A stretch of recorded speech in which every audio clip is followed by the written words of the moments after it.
inches further in. What's up? What's up? The only thing you So won't be this able to is do like with these blocks day is get very into 4, areas like maybe this here in the keel. 3 or 4 since I in these started the last parts. video. You can mess I around with really the haven't done base metal anything. to I get started those doing the parts. bulk To of it be fair, today. Yesterday I the jumped size in there doesn't matter. late. It's not going to be I on started parts like digging this this. side out. And this doesn't matter. So I don't have to I'm getting to the so, point to yeah, that's it. not finished, obviously, but I'm getting down to the fiberglass of the actual boat. Turn it over. And then over there, Just to get. I let that air dry. That's where it looks, all that wood looks completely different. And then I went to the back, and I knew this was soft, but it's a train wreck back here too.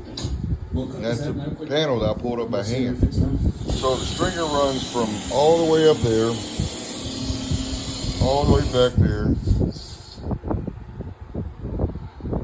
So it stops up there in like a box, and then it runs all the way down. And then that's the live well, and I think that's just the, I don't know what that is. Oh, no, that's the live well. I think in and out for the live well. And then, yeah, that side, I haven't even touched that side. I've been focusing on here.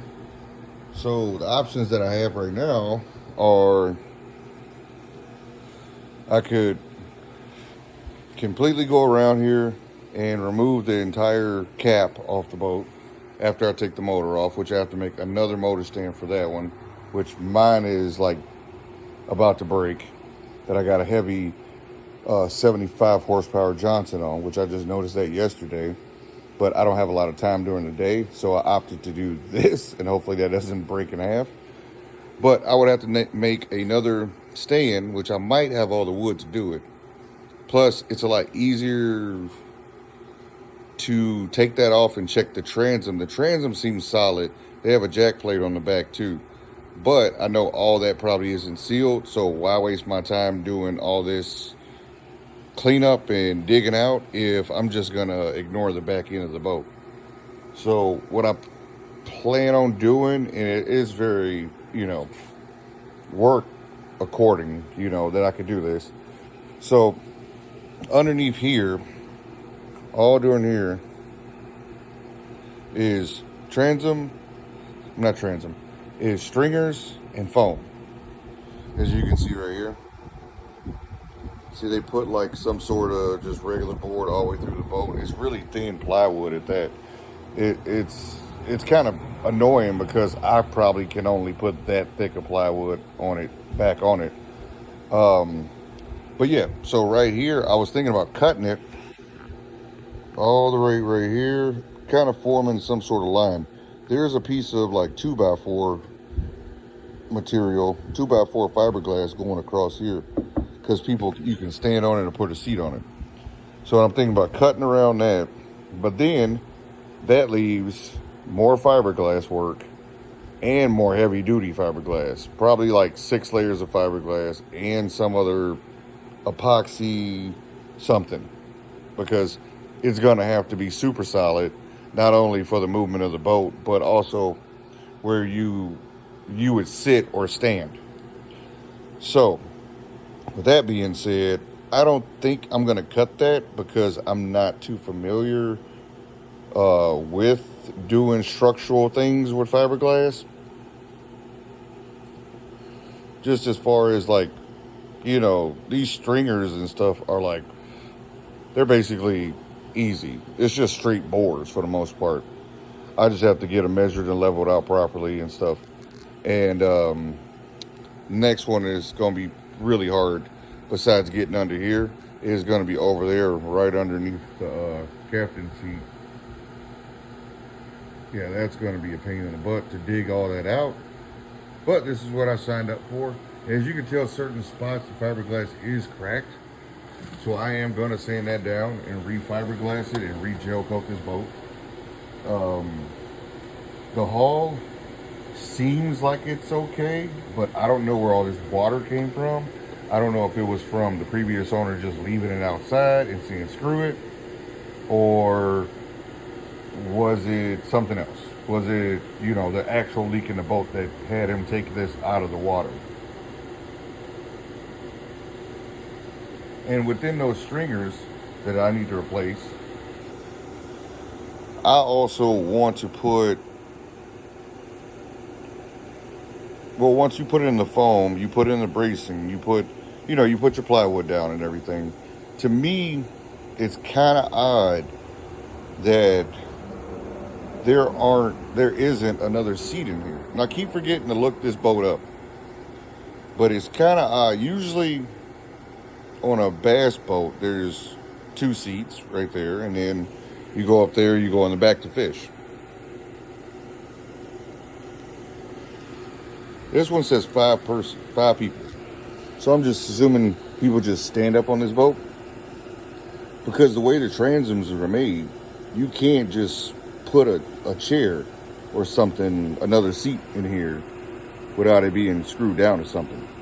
So that's another thing I need to look up and make sure I got the proper seats, the proper logos, everything is the way it needs to be. And also with that gel coat, I gotta do like stuff like this. Gotta fix all that stuff. And then this has wood underneath it. I talked about that in the first video, but most likely I'm gonna dig that out or cut that out and then replace it all. I'm gonna figure out a way to do that without affecting the stability of it all. But normally, I know people, when they deal with these bass boats, it is so much easier if they have the room to remove the cap. Just go around here, remove the cap, completely separate the boat, obviously take the motor and all that off, and then hit it hard, doing all the foam kind of at once. Well, however you want to do it, but still get it all out. But with this scenario, I do not have any room, and I am in the fall season, so it's probably going to be raining, so I have nowhere to put this cap. I have nowhere to get it off of this boat. I have no lifts. I have nothing like that. I need to get an engine lift, really, because if I'm going to be dealing with boat motors and stuff, what I have to do is turn this boat completely around and use the tractor to pick it up. So, yeah, it's, I knew this was soft. This is probably a rod locker, I would assume. I knew this floor was soft, but I hit it softly with a new crowbar that I bought from Harbor Freight, and it went right through it. So I started digging this out too. Obviously that needs to be refoamed, and a board needs to be put in there all the way across and everything. But there is a lot to do on this boat. But I don't want to waste money. I want to spend it properly, the way it needs to be. I had to go get a new Harbor Freight tool, a Bauer. I forget what you call this. It's like dang, I forgot what it's called. I threw away the box too. It's somewhere in there. But it's like a zip tool or whatever you want to call it. So I had one of those, and I was cutting that side, and then it completely took a crap on me, so I chucked it out of the garage. Now I bought a new one, and this thing is becoming an absolute lifesaver. I don't know if you could tell inside of here, those like accurate cuts. That's what it's doing. Now I can cut this part of the transom off now and be done with it. But what I want to do is take the time when I do cut it nice, cut it flush. Dig out the groove that's in the boat for this, and make sure that I get the appropriate plywood that matches this plywood. I know that I would prefer to do a thicker layer of plywood, but they have this plywood in here for a reason. It was a solid boat back in the day. So what I'm gonna do is stick with it and just make sure I fiberglass we'll put a epoxy resin or fiberglass the top deck of the boat once I do get the plywood in there. Because if you mess around with the stringer height, then you mess around with the floor height, and then that's something that you kind of don't want to play with too much, because everything is supposed to be at a certain level and even keel. So taking out the foam support, that obviously probably changed it a little bit, and then the boards being probably warped and water getting to them, because the fiberglass job that they did looks absolutely horrible. It just looks bad. There's so much water in each layer. And in the back, oh my goodness, it's just layers and layers of water still in the boat. Mind you, I don't have the right tilt because the front of the boat is, the handle broke off according to the guy I bought it from. So I can't get, the boat is kind of at an even keel. It's a slight pitch to the back where the drain plug is. So I drilled a couple holes very easily through the stringers in the back. But I need to find out how long these stringers are, because I know they go to the back of the boat. Obviously, down there you can tell it goes all the way to the back, like stringers are supposed to. But they sprayed that entire compartment with like a rubber waterproof coating, which clearly didn't work because water was still able to penetrate that pretty easily.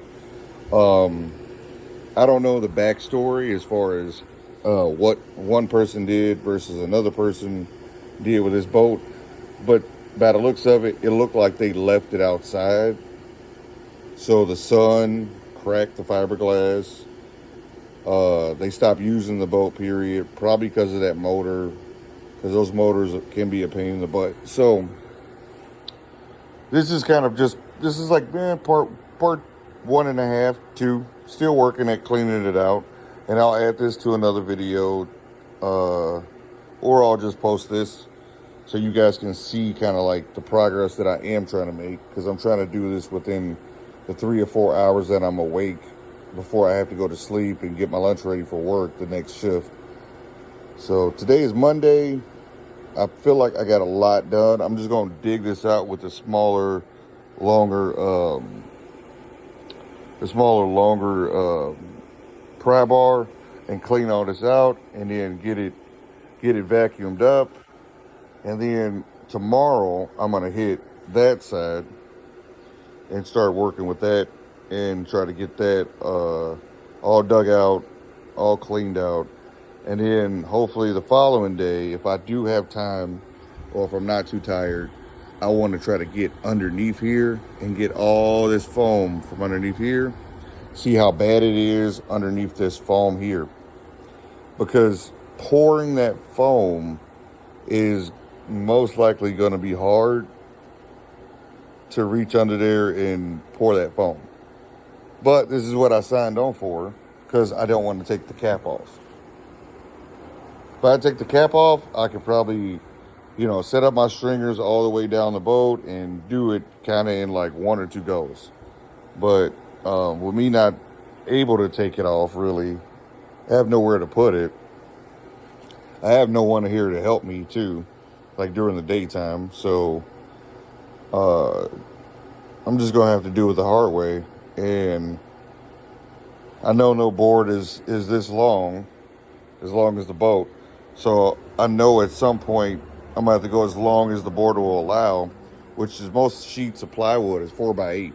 So once I can get a good measurement of that, clean all this foam out, I can measure it. It was probably, I think this is a 16, maybe 17 foot boat. I can't really tell. I have to look it up again, but yeah, I'm gonna have to tie the plywood into that, for the rest of the length of the boat. So I haven't ordered anything. I haven't ordered any fiberglass. I haven't ordered any foam epoxy. I haven't ordered any of that stuff yet, because I'm waiting for me to get this cleaned out properly, come up with a game plan. Because on the first video I showed you this right here, they did have a board right here, but it was this board going across with the fiberglass on the outside, and for whatever reason it failed. So I don't know where the water is coming in, or somebody took it out and took a splash and all that water just came into the hull, because none of the covers or hatches have any sign of like glue or epoxy or sealant around them. So I mean, any water you get up there is just going to hit that and then go right into the wood. So I don't understand why they did that. I'm pretty sure this one is the same way. It's probably, but it's fiberglass, so it's not a big a deal. But yeah, I think that's probably what happened. There's a lot of times is people just leave these boats out in the weather and don't think to cover them up and go get a $25 tarp. So this is what we left with. I'm starting to dig these out right here. I'm trying to zoom in. I'm starting to dig these out with that. There we go. By that multi-tool, and that stuff is just soaked. So I think I might have to get a chisel to really get down in there. I'll see if that crowbar is pretty skinny. And I got the longer, slightly longer one. Not the longest one they had, but I got a longer crowbar just to get in these little nooks and crannies. It came in handy like already. So that being said, I'll either add this to another video or I'll just make this one video. This is a 1985, 86 bass boat Skeeter F80. And by seeing F82 before I go, this is 80 horsepower motor. It says 800, but you know they always do that, like the 1500s or 150 and so on and so whatever. I don't know why they just put the regular number, but anyway. So I'm thinking that this motor matches that. That motor matches this boat. So it's been in the age of the motor matches in the time period that this boat would have been on the water. So with that being said, I will let you guys go, but that is the progress so far that I've gotten, and hopefully tomorrow I can do more. I need to really get inside and start making my lunch and everything for work. A lot of this stuff will be taken off, glass coated, or refiber glass. All these holes that are in the boat are ridiculous. I don't understand it. And before you guys go, check this out. I don't know what was over here, but there are holes all along the boat. And there's another one, there's another one. It goes all the way up. So imagine you being in the water. Imagine you being in the water and the water's here. It's coming up right there. It's going right into the boat, right into these panels, right into the foam, and just sitting there. So I don't know how the other side of the boat, I didn't even check the other side of the boat for those, but I'm thinking a series of events like that of just having holes in the boat and then trying to go out and use it, That's probably what introduced a lot of water into the boat, because it doesn't take much to deteriorate the foam. Yeah, and it's on this side too. I mean, I understand, look, it's probably a fish finder, trolling motor.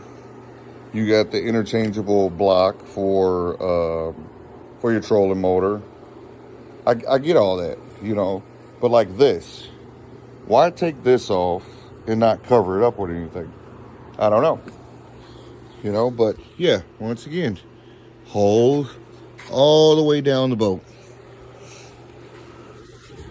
So what that entailed is water just splashing in the boat if they took it out of the water. And when it's in the rain, water just going down there to an already bad situation. But, well, you guys have a good day, and I will hopefully be making a short video tomorrow about my progress getting further back in the boat. This area in the back, there's a block where the wall is right there.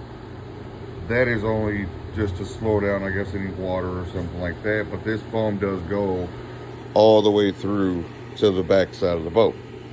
So hopefully tomorrow I can get at it. We can figure something out, because I am not taking the cap off the boat.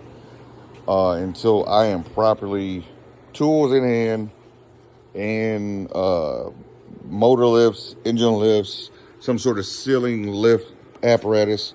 But until then, I'm going to do it the hard way. So if you guys got any opinions or can help me out, maybe do this a little faster, just let me know. All right, appreciate it. Thank you.